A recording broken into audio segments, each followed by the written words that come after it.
Salut à tous, je suis Adrien Gazex, UI UX designer, intégrateur WordPress et formateur certifié sur tuto.com. Aujourd'hui, je vous présente un bundle qui va regrouper donc les trois parties d'une formation consacrée donc au web design, à l'intégration et au développement d'un blog WordPress. Donc on va voir ensemble à travers donc ces 8h30 de formation comment donc créer un blog de A à Z. Donc la première partie sera consacrée au design sous Figma. Donc nous verrons ensemble donc comment créer donc toutes les maquettes, on verra comment créer des composants, on verra comment créer donc les différentes pages qu'on aura besoin, c'est-à-dire donc la page d'accueil. Donc là je vous montre le fichier Figma final, donc on aura une page d'accueil qui regroupera donc les derniers articles, on aura une page single qui sera donc l'intérieur d'un article, une page de catégorie qui va donc récupérer par exemple la couleur principale de la catégorie cuisine et on aura donc le template que l'on pourra réutiliser après par la suite. On aura donc une page à propos et une page contact avec un formulaire de contact. Donc vous aurez donc tout ça dans les sources, c'est-à-dire que vous aurez donc la maquette finale et vous pourrez donc comme ça vous y référer si jamais vous avez des soucis. Donc ça c'est la première partie et on obtiendra à la fin donc de cette partie un prototype donc fonctionnel. Comme ça on pourra donc se balader donc dans le site comme si c'était déjà intégré et vous pourrez par exemple faire valider à votre client le principe de navigation puisqu'il pourra comme ça se balader dans son site même s'il n'est pas encore intégré. Donc ça c'est ce que je vous propose dans la première partie et ensuite on passera donc à l'intégration HTML. Donc là vous voyez que je suis sur une page HTML. Nous créerons donc différentes pages en HTML et CSS, donc ce sera bien sûr responsive entièrement. Comme ça du coup vous pourrez ouvrir le site sur tablette et sur mobile sans souci.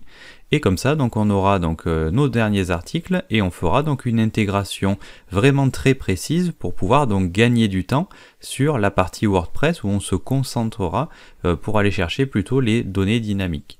Donc là je vous montre, ici on aura un petit peu la même chose finalement qu'on a fait donc en design, sauf que ici vous voyez bien que c'est du HTML et du CSS. Donc on verra comment donc créer ça ensemble pour avoir une intégration très fluide et donc toutes nos pages. Et on verra aussi comment créer donc une page simple qui nous permettra donc de débuter comme ça la création du thème WordPress que je vais vous montrer tout de suite.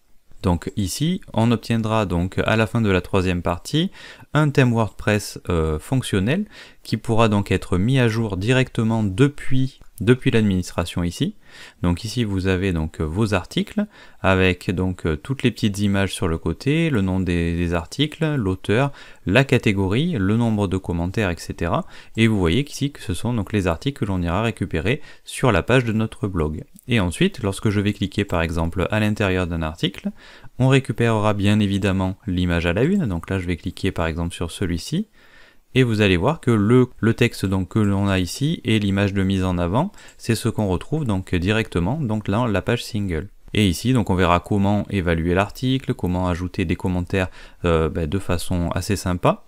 Comment donc partager l'article sur les différents réseaux sociaux, on verra donc comment créer la page à propos avec tout le contenu qui sera modifiable via le menu page. Donc là vous voyez que si je vais dans à propos, tout le contenu ici et l'image de mise en avant pourra être changé en respectant donc les formats qu'on aura prédéfinis ensemble et la partie contact qui nous permettra comme ça d'envoyer donc notre message avec des petits messages d'erreur si les champs ne sont pas remplis, etc. etc. Et ici on aura par exemple pour la page de mention légale et la page de politique de confidentialité, un template qui sera assez classique et qui nous permettra d'afficher comme ça les pages où on n'a pas forcément pensé à créer un template, ou alors c'est parce que c'est des pages hyper simples comme la politique de confidentialité ou les mentions légales. Et ici on pourra donc toujours naviguer, donc le menu principal se retrouvera aussi ici, donc si jamais vous ajoutez des pages par exemple dans le menu, donc là si on va par exemple dans menu, vous aurez donc blog à propos contact, et mettons j'ai envie de rajouter donc une page mention légale au menu principal. Si je fais enregistrer le menu et que je réactualise, vous voyez qu'elle s'ajoute donc en haut et elle s'ajoutera en bas aussi. Donc on verra aussi comment créer donc des champs personnalisés. Donc par exemple sur la page contact, vous verrez que ici on créera des champs personnalisés qui nous permettront de customiser les liens des réseaux sociaux qui sont ici. voilà, tout simplement. Comme ça, du coup, si les champs sont bien remplis dans l'administration, on affichera donc l'icône avec le lien donc vers Facebook ou vers Twitter. Et vous voyez que ici LinkedIn n'est pas rempli, donc l'icône ne s'affichera pas. Et ici, vous voyez que la page contact aussi sera customisable, bien évidemment, comme les autres. Et on verra aussi, donc là je vous montrerai aussi comment créer une page 404. Donc par exemple, si je clique sur n'importe quoi, vous voyez que ici j'ai une page d'erreur 404 que vous pourrez customiser bien évidemment autrement. Nous on va faire au simple, mais je vous montrerai comment créer ça. C'est-à-dire que lorsqu'un article n'existe plus, par exemple, ici j'ai tapé n'importe quoi, et bien on tombe sur une page d'erreur et on invite comme ça la personne ou l'internaute à revenir au blog, comme ça du coup il n'est pas perdu et on lui propose comme ça une autre navigation, c'est-à-dire de continuer comme ça sa navigation sur le site. Je vais retourner juste dans Apparence, comme ça je vais juste enlever les mentions légales, ça nous permettra de revenir comme ça à l'état initial. Je reviens ici, on verra comment aussi gérer un peu les tailles d'images pour que ça rentre bien, que ça aille pas chercher forcément des images qui soient très grosses, c'est-à-dire que on aura donc une gestion des médias.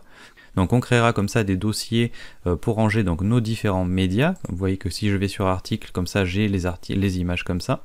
Et par exemple celle-ci qui n'est pas rangée, donc là je peux la prendre, la mettre dans article, et vous voyez comme ça elle sera bien rangée dans article. Et vous pourrez comme ça créer une infinité de dossiers pour pouvoir vous permettre de gérer un petit peu votre médiathèque comme vous le voulez, et surtout de retrouver comme ça vos médias plus facilement.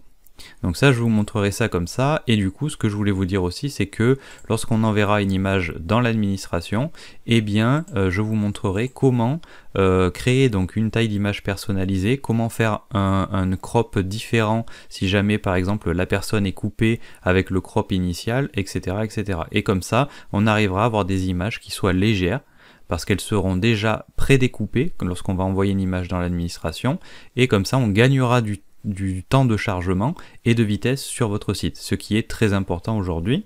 Et voilà, donc je crois que j'ai fait le tour. Donc j'espère que cette formation complète de 8h30 va vous plaire. Et de toute façon, toutes les sources sont fournies avec la formation. Donc vous avez le design Figma, vous avez l'intégration HTML, vous avez le thème complet WordPress terminé. Si jamais vraiment vous avez des questions et qu'il y a des choses que vous n'avez pas comprises, ou je suis allé peut-être un peu trop vite, je suis disponible dans le salon d'entraide et j'essaye de vous répondre donc le plus rapidement possible. Donc je vous invite donc à découvrir cette nouvelle formation et je vous dis donc à tout de suite.